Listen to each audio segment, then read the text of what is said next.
everybody, and good evening, Audrey. Thank you for being my guest today.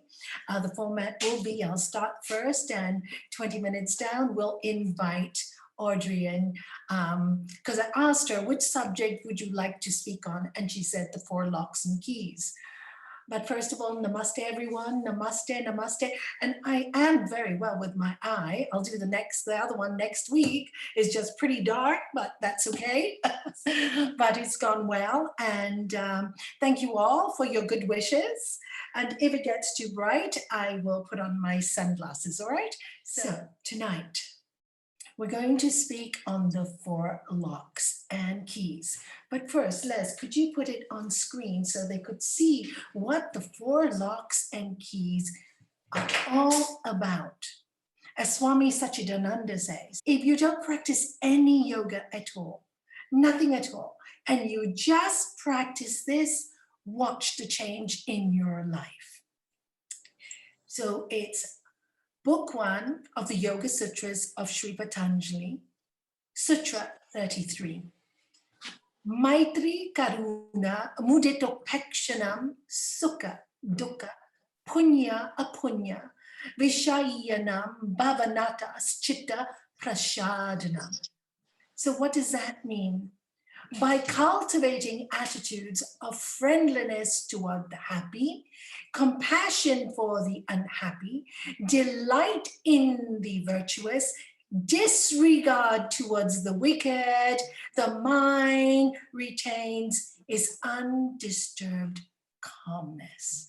So the four locks and keys, when I first studied them, I thought this is magical because, we all talk about realizing the self. We talk about enlightenment. What is the point of talking about enlightenment when we can't even deal with the world around us? We talk about God is divine. It's everywhere. We're all one. Very easy to say. People use such pretty language, but do we experience this? And if we really believe it, what would our attitude be? Because in life, we're dealing with human beings all the time. So all the information is coming from outside to inside. Yoga is the practice of being internal. When I first started, I realized how affected I was by people, how I was affected by circumstances, believing that I was the victim and allowing manipulation to happen to me. So when I studied the four locks and keys, I thought, oh my God, I'm not a victim. I can change the way I think. I can change my whole life by applying certain truths to my belief system. So first of all, we start off with the first key and the first lock. Now, happy people, why would happy people be a lock? Because many times when people see other people happy, they actually become quite unhappy or they develop jealousy towards the happy person. I know many times when I started yoga, people would say to me, oh, she's smiling all the time. She must be a hypocrite. She can't be happy all the time. And this happened to me a lot on my journey on this path. And in fact, on my book called The Four Locks and Keys, I don't know where it is. I thought I brought it here, but on my book, The Four Locks and Keys, I talk about it. It's a simple booklet. Yeah, here it is. Four Locks and Keys. So, and it used to hurt me a lot. Because I really felt happy. I really was happy for people. And, but I did notice one thing about myself, which was really quite interesting, that when I met extremely intelligent people, there was a little bit of, judgment. So I examined that and I realized that I had a little bit of jealousy towards intellectual people. And when I studied this key, I thought, oh my goodness, I should be around these people because I can learn with them.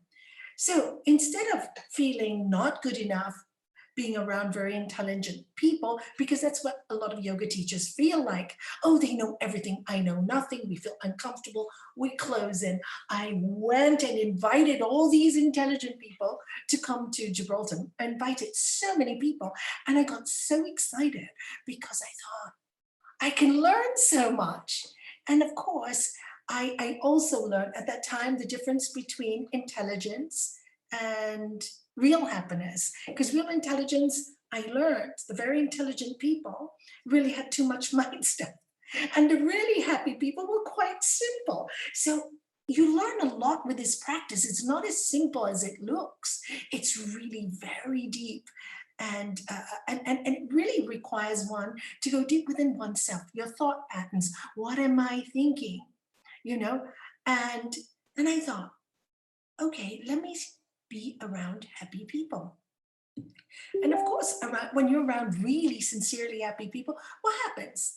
Your mood lifts up. You feel happy when we are in Sangha, all of us, and we know that we're all thinking the same. We raise each other up. So it's the positive energy. You walk in a room and everybody's laughing and you want to laugh. And you see, I also noticed that with myself.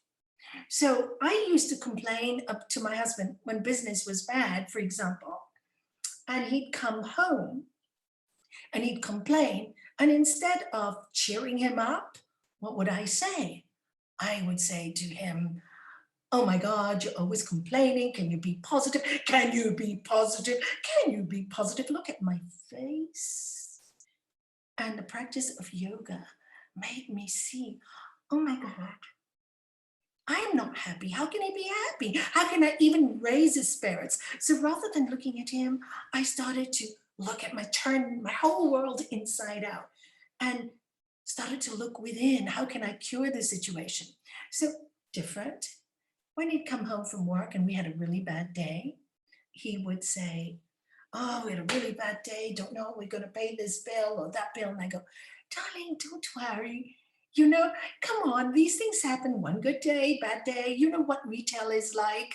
You know, winter's always quiet. Come, let's cheer ourselves up. Let's, sit down. Let's have a chat. And I used to lift him. So the difference in being around happy people is also making yourself a happy person so that people want to be around you. It works both ways. So friendliness towards the happy. So on a deeper level, again, learn to see why you are unhappy and why you seek the company of people who are victims or who complain or who gossip. Why do you seek that? Instead, seek those that uplift you. I remember as a child, my mother always used to say, don't mix with bad company. And the yoga teaching is mix with good company. When you mix with good company, your mind is elevated. When your mind is elevated, you become free of negativity and your body cells love it and you heal on all levels.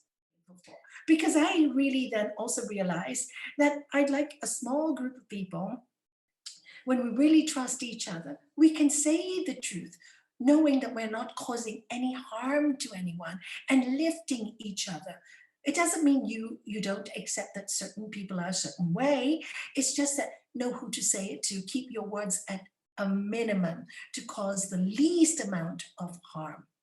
So, and happy people are just so nice to be with, just laugh and giggle. And this is why I asked Audrey to come. She's one of the happiest people I know. She's always happy and laughing. And it's coming from the goodness of her practice. And we will talk to her about that later.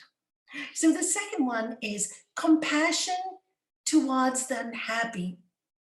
Now, again, when I started to study it and start to watch people, and I did study psychology in university, and many times when people are unhappy, I notice that others start scolding them or start shouting at them, like I did with my husband, right?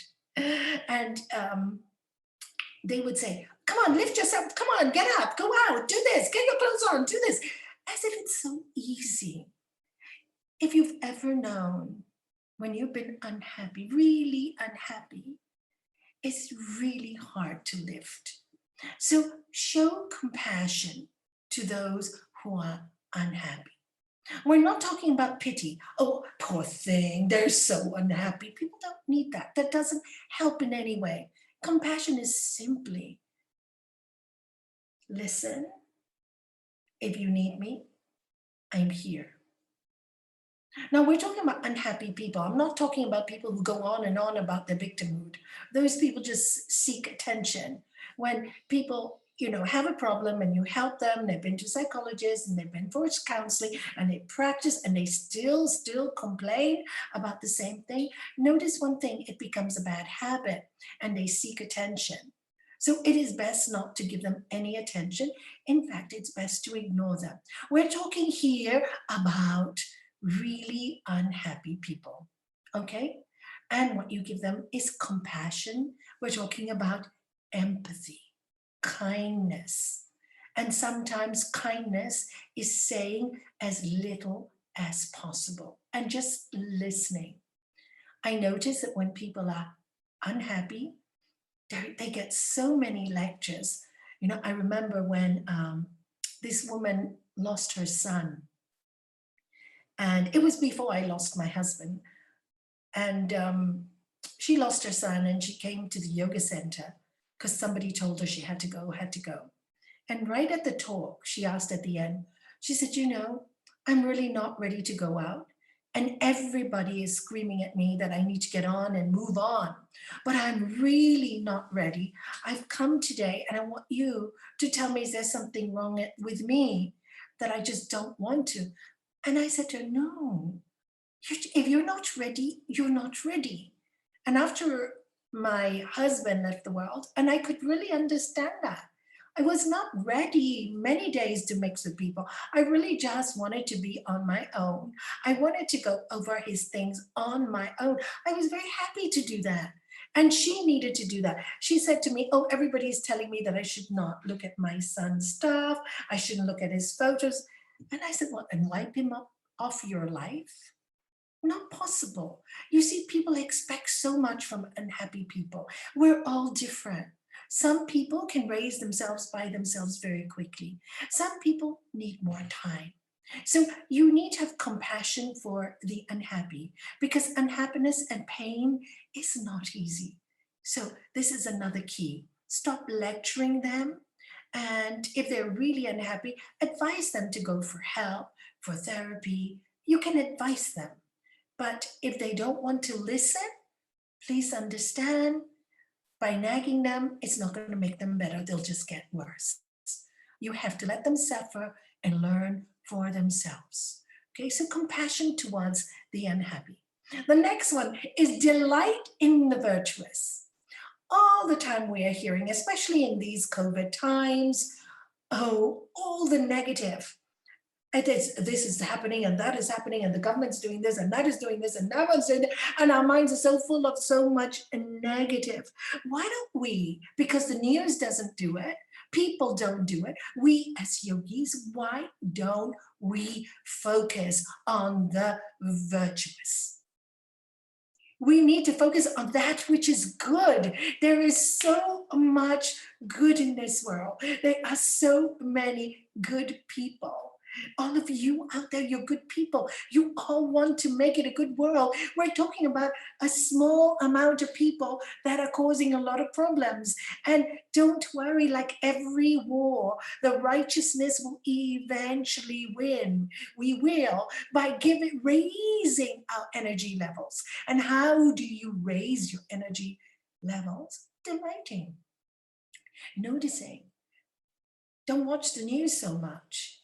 Watch programs that talk about happiness, joy, documentaries on incredible human beings who've done incredible things in their life. Amazing. This morning, Daniela sent me a lovely little clip of people, I don't know whether it was China or Nepal, because I've been to Nepal and it looks quite like that. It could be Korea too.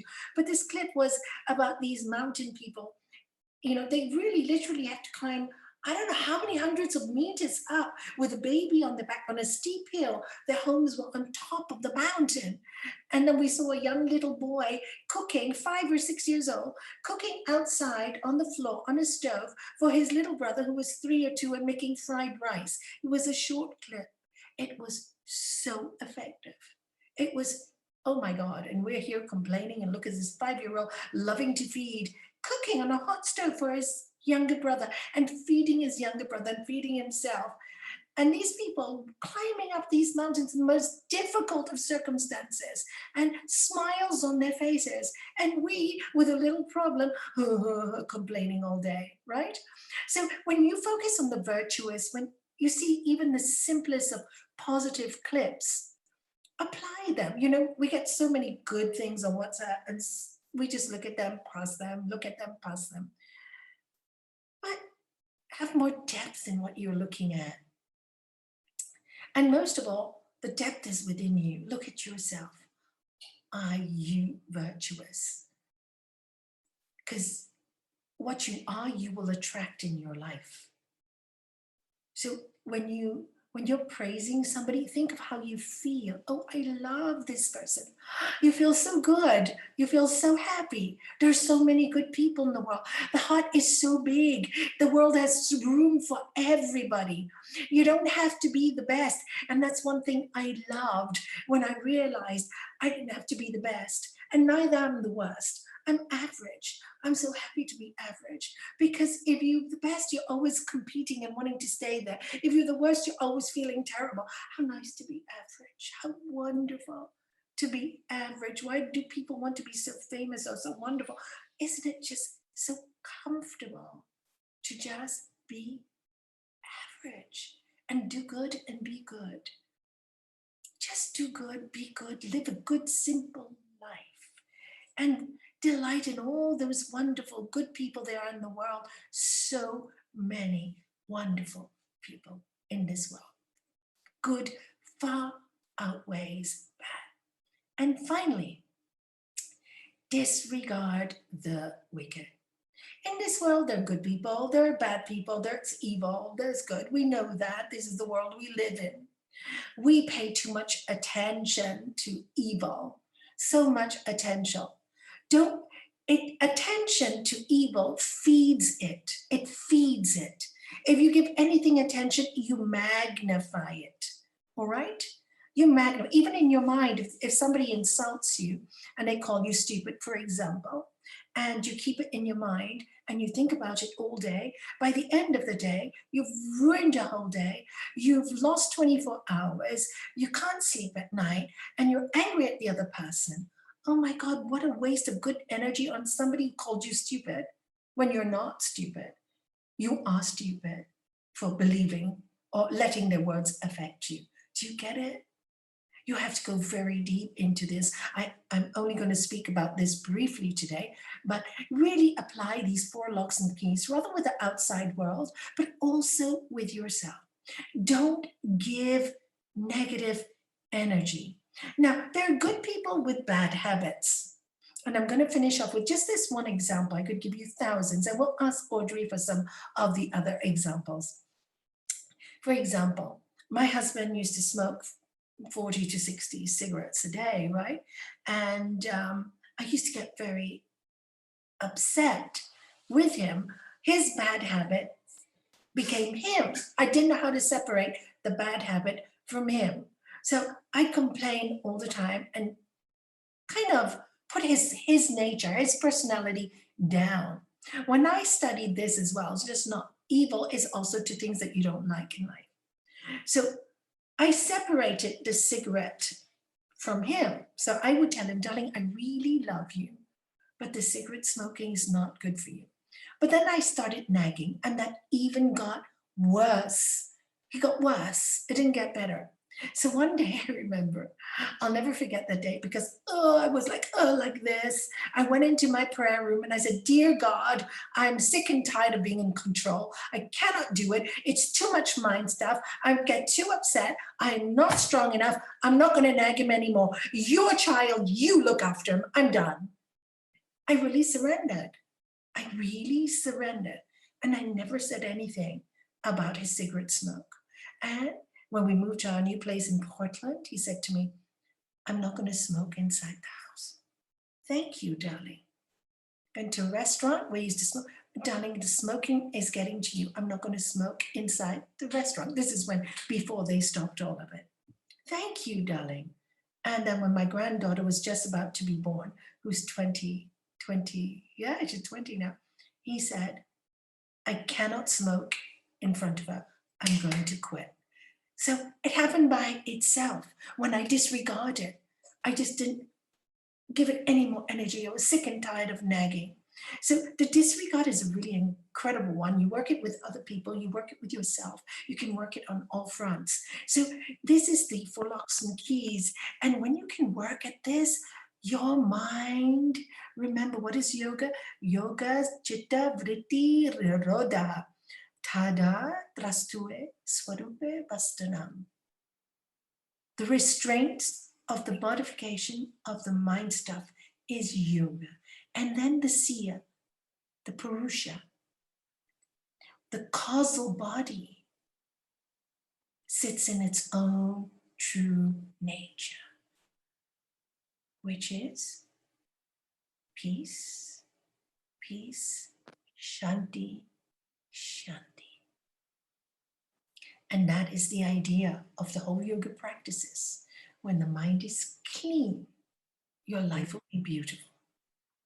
And those are the 4 locks and keys. And now, Audrey, welcome. Welcome, dearest Audrey. So nice of you to come on the program. I know you're here every Wednesday, but I've known you for nearly 15 years now. And I've watched you, wow, go leaps and bounds in your spiritual practice and who you are. And like I say, you truly practice the 4 locks and keys. So Audrey, I would like to ask you, when I met you, you were going through a very difficult divorce. Tell me how you use these 4 locks and keys in your life in a very real situation. Sure. First of all, thank you so much for having me. I really appreciate it. I feel very privileged and humbled. Thank you. And for me, when you asked me to speak, I really wanted to talk about the 4 locks and keys, because like you said at the beginning, even if you don't do anything else with yoga, just to use these 4 tools really helps a lot. And as regards divorce and splitting up a partners, which I'm assuming many women have who are listening in, it can be quite a challenging time. And I feel that now, on a positive note, I'm actually on really well with my ex-partner or ex-husband, the father of my child. At the time I didn't, and we had many issues. And I think that if you actually fight fire with fire, it creates more fire. And I got burned a lot because my personality was quite strong, and so was his. So it just created a bigger fire. And I learned from my mistakes that the best thing to do is, like you say, like disregard anything that doesn't serve. So when it comes to, you know, personal comments or situations with children or money and stuff like that, it's best to really take a step back and just to go more down the peaceful route, which is not always easy at the beginning when obviously the ego kicks in and you want to defend your case. But I can honestly say that I think it's the best way is to put some water on top of the fire rather than more fire. So definitely to disregard anything that doesn't serve to make the situation more peaceful, for sure. Yeah, and Audrey, I believe your ex is now a very good friend of yours. Yeah, in fact, absolutely. your son is him, and he's quite spiritual. Tell us how the transformation happened. Yes, he is. And, you know, my son is 17 now, and he lived with me for, as you know, probably 15 years actually. And when he was growing up, when he was a tiny baby, when I met you, I think he was about 1.5 or something. Yes, he used to come with you every week to satsang. He came every week and he sat on the floor with his crayons, coloring in and listening to all the yoga science. So hopefully some seeds have been planted there, and I'm really proud. He's a really kind, lovely boy, actually. Yes. And he now by with his dad, and his dad is also spiritual and kind and really brings Keen up in a nice way. So, you know, I think sometimes it's difficult at the beginning when you split up and you have a child and you don't see eye to eye, to come to a point where you actually love your child and you put your child first, and your child, and take yourself and your own ego out and Yes. see what's best for the children. I think works really well. And now we send each other WhatsApps and funny messages. And when I go to Dubai, I go for dinner with him and his new wife, and he's really kind to me. So it's really turned a negative situation into a positive situation. And actually, he's been my greatest teacher, I have to say, because I think the people who cause a lot of pain in your life, I said to him, thank you so much. You know, you hurt me so much that I had no option but to really dig down deep and grow and find my spiritual muscles. And that's what happened. So now, thank goodness, we're in a really good space. I know, Audrey, I watched you because I watched all the setbacks you had and all the problems that came your way.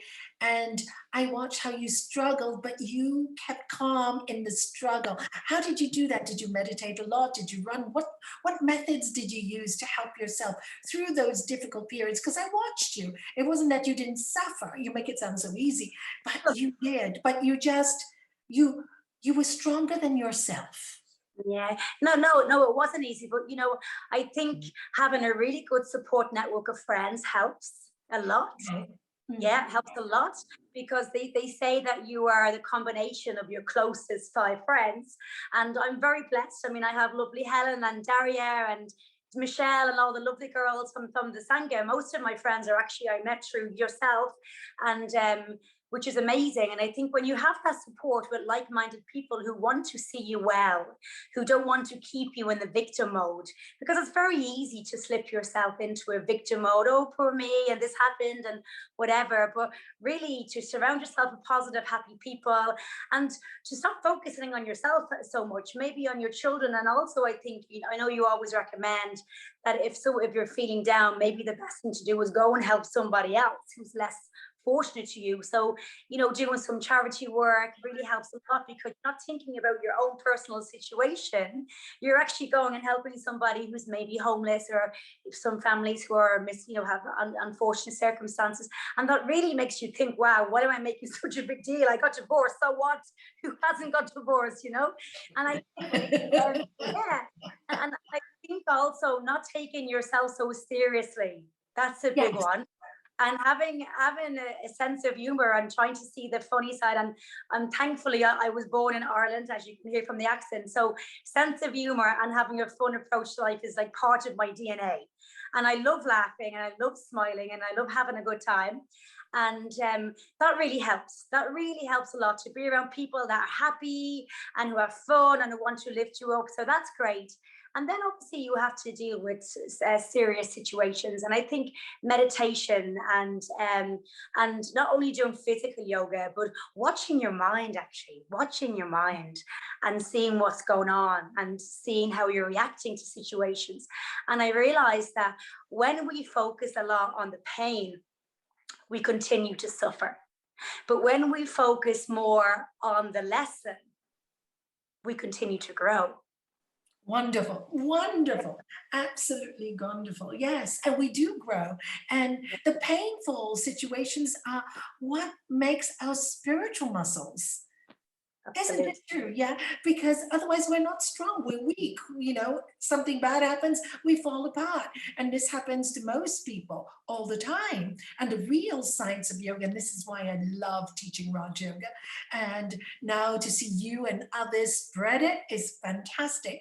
Because the real science of yoga is actually dealing with these situations. Doesn't mean you don't suffer. It means you transcend all of it. And I've watched you do this. So that's why you're on today, because you've actually practiced everything and you live it. And it's interesting, you know, you talk about friends, right? But yes, Audrey, I must say, it's your energy that attracts those people to you. Like you said, you open your home up to all these women that were lost and broken homes over the last 10 years. I've seen you bring them to your home. Tell us how you're doing this as well, your service. You know, it's just, I'm obviously a woman. I've broken up with my partner. I was a single mum for many years. I've experienced nearly everything. I've had no money at points. I've had money. I've been in relationships. I haven't been in relationships. I've had job. I haven't had job. I've been through a lot of things, and some has been really difficult, and some has been amazing. So when I see other women, I love being in women's company. I love men too, but I really, really have an affinity towards women and women's empowerment.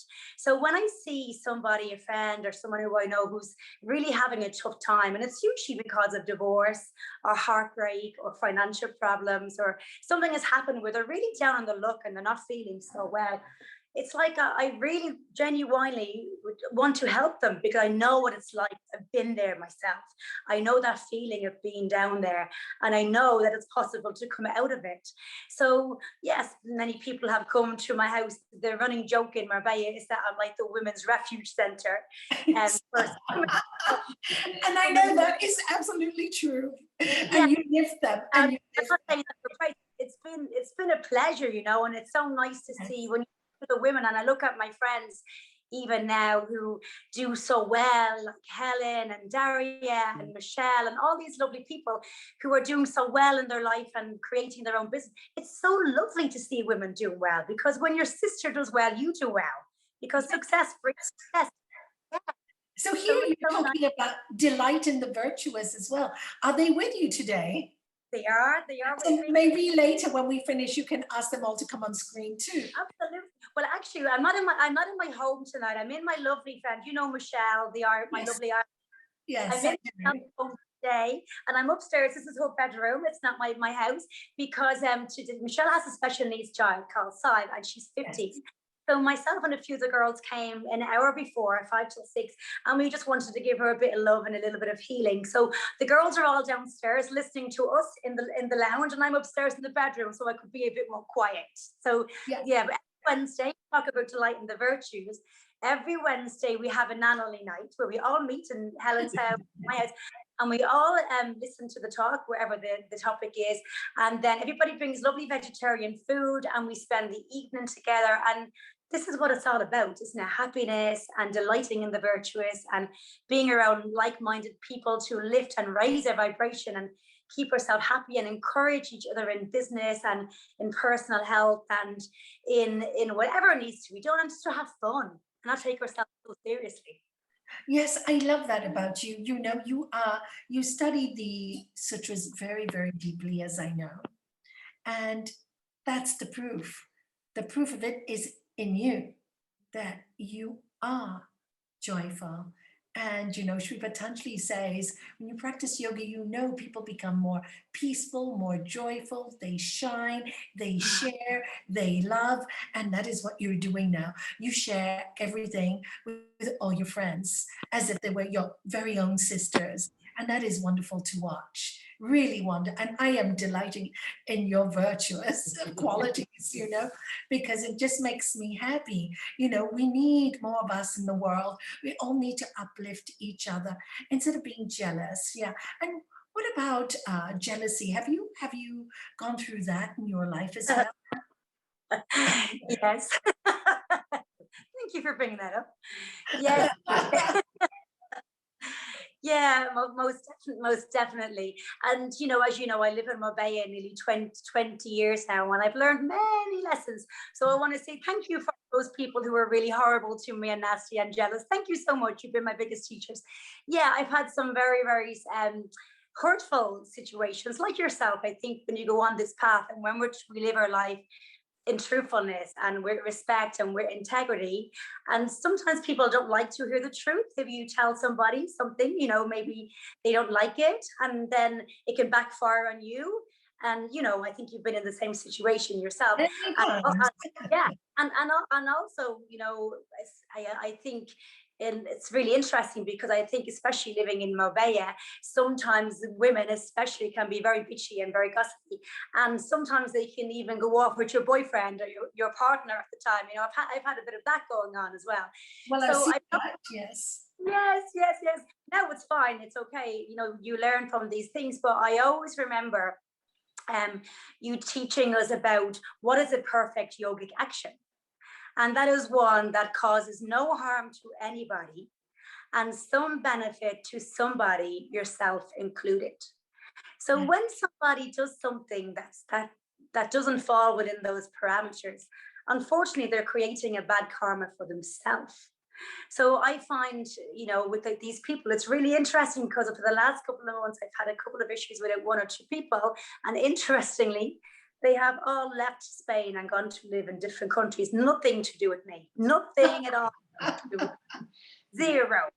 Zero. So, say when you live like this, all hostilities cease and their energies go away, because of when you focus on happiness and peace and joy and service and working and fun, and you put your energy there rather than putting the energy into the jealousy and the negative thing, it tends to fall away from your energy field. Absolutely. When early days, when I first started teaching yoga, in those days, it was considered witchcraft, whatever.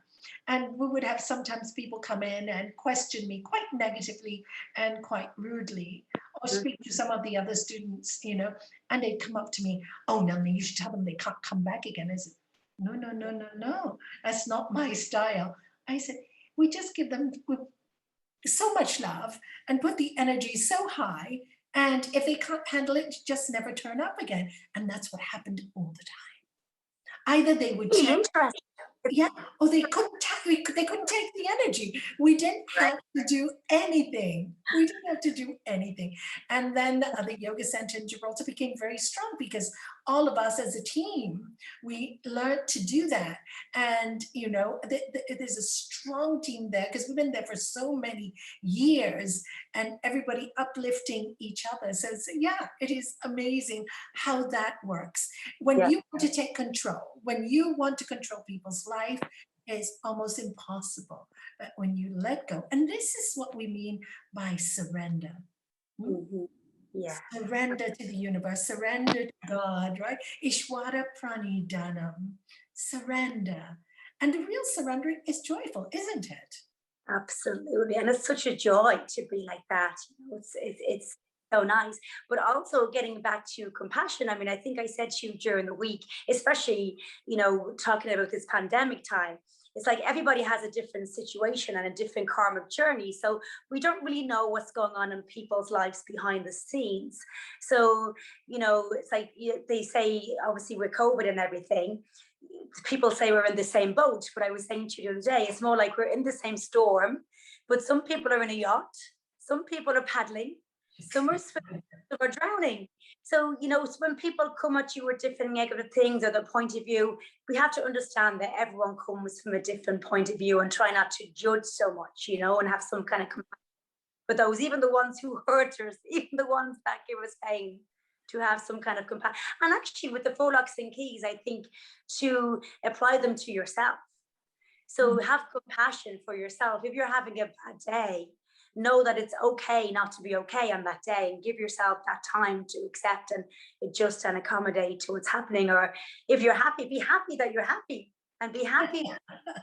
And if you say a wicked thing or you have a wicked thought or you do something that's not so nice, say sorry and forgive yourself and move on. So I think the 4 locks and keys not only can be used outwardly, but they can definitely be used inwardly. Yeah, I think that is the deeper practice of it anyway, because when you work with yourself, really, then the outside world changes. The story of the good wolf and the bad wolf.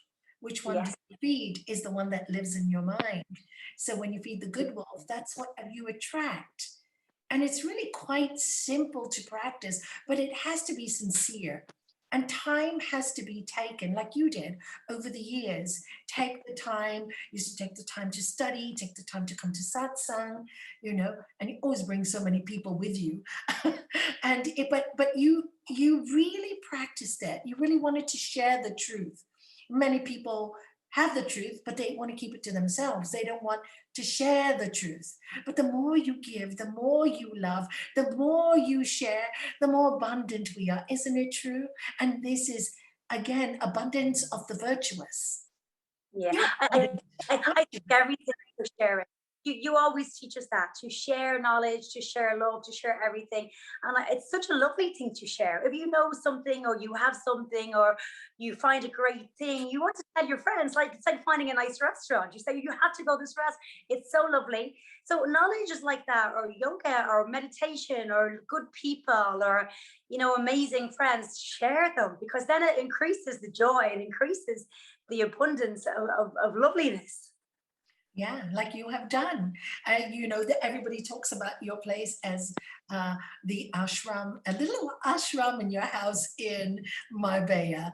And you know, and also I believe now that what you are doing is you are teaching what is it, Motown dancing or something? Tell us something about that. Yeah, sure. Well, you know, it was just because COVID was happening and nobody was getting exercise. So my house basically turns from a lounge into a studio.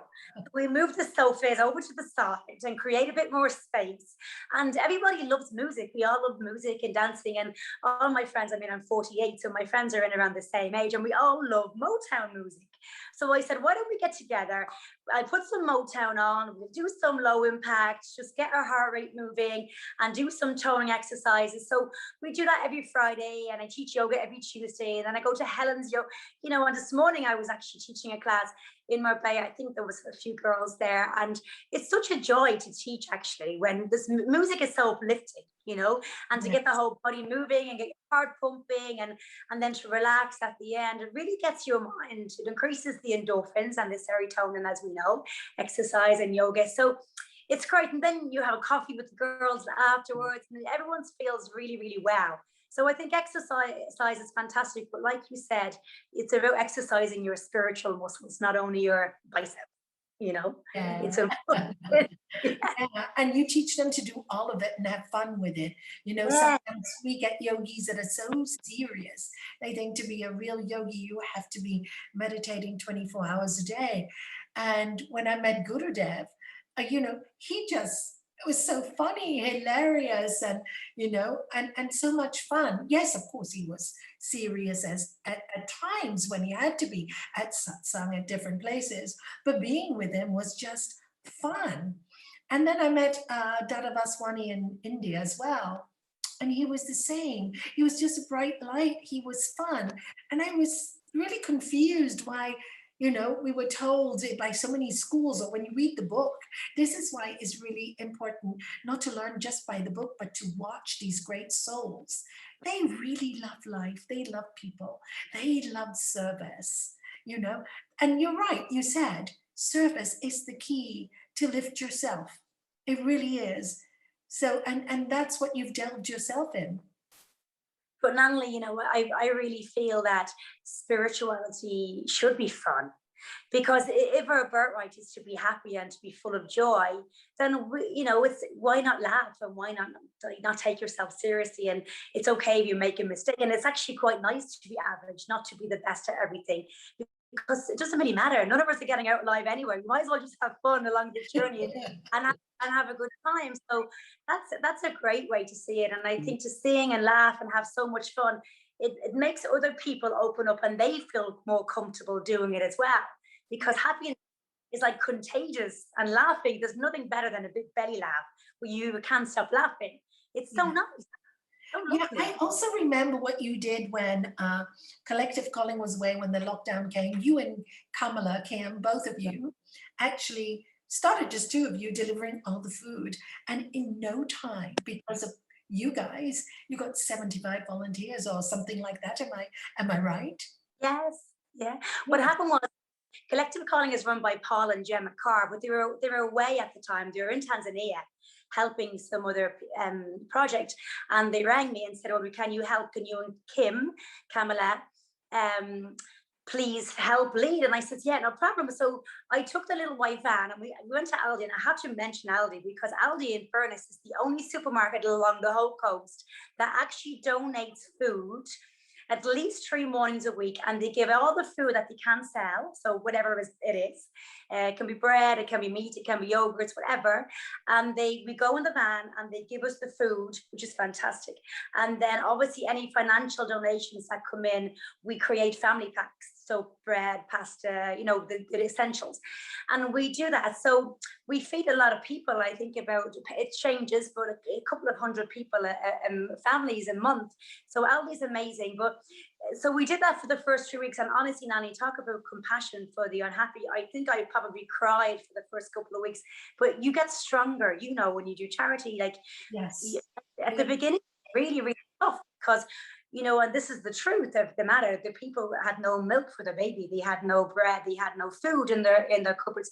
So you're delivering food to all these people, and then when you go home to your house, it's, you know, do you feel guilty having a glass of wine or sitting on your sofa with your nice fire? You know, it's a real play with the head about what's the right way to do from the yogic point of view. And I realized after spending a couple of weeks not being at peace with it, because I was really pulling on my heartstrings a lot, and I was getting up at 10 o'clock to deliver sleeping bags and couldn't sleep thinking about the people, that really I wasn't serving anybody being that way. Yes. I spent about 3 weeks and then I said to myself, I have to stop. And I remember that, you know, even they tell you that if the oxygen mask comes down, that you have to give yourself the oxygen first before you give it to even your own children. So now I think it comes with time as well. When you do charity and you help with people, it's like if I have a list, or my colleagues have a list of people to go to help, you go, and of course, how are you, and what do you need, anything, and you help them and give them the food, and is your dog okay, do you need dog food, do you need any blankets, and you spend time and you treat them as a person, not pity, but with compassion and with genuine care. And you get to know these people, and some of the people are really cool, really nice people. They're just in difficult situations.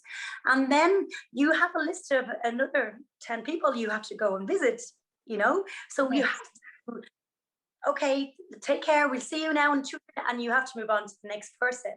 And that's a little bit difficult to do at the beginning because your heart is pulling. But as you go along, your spiritual muscles get stronger. And then you think, if they are being used as an instrument to serve, I'm going to do my best for this person in this particular moment. And then spend the time, find out and then move on to the next person. And it sounds very harsh and a little bit cruel, but I think it's the best way to do it. You know, would you agree? Yeah, 100%. Because you see, this is why we have in the sutras non-attachment.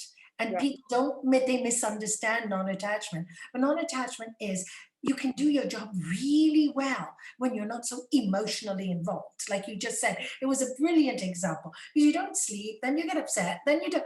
What good are you to those people? You walk in and you look miserable, you know? So this is an element, it doesn't sound harsh, it's wisdom, discriminative discernment, as Sri Patanjali tells us. So no, it's wisdom, and it's great to hear that you have this wisdom, because many people who are serving, they get so frustrated and angry that in the end, what's the point? Yeah. Service is supposed to uplift, not make you miserable. It's the ego that wants to control. You know, we have somebody here today with us, Ula, from Portugal, and I know you've heard me talk about her many, many times. You know, she's been feeding over 850 families in the north of Portugal. It's quite amazing, you know. And during that time, she also had to go through cancer treatment. So this is just quite, she had to detach from her own to serve, and the service made her better. So yes, and it's compassion that makes you do the service anyway, right? Yeah. There's no need to make a big deal of emotional about, oh, I feel so compassionate to these people, poor people, you know. That kind of pity is not necessary. So that's wonderful that you explained it. Interesting, because when you look at, I think Stephen Hawkins brought out this levels of consciousness, and they say that if you are vibrating at a level of, let's say, anger or shame or guilt or worry, you're pretty low in your vibration. And we know we're all energy. We know that that's what we are. We're energetic beings. And if you're up with joy and peace and fun and enlightenment and happiness, it can help to lift the person up higher. If we keep constantly going into, oh, poor you, poor this, and being sad, the levels don't change. We have to uplift and aspire to bring the levels up collectively. Yeah, wonderful, wonderful. Oh, Audrey, it's so wonderful speaking with you. It really has.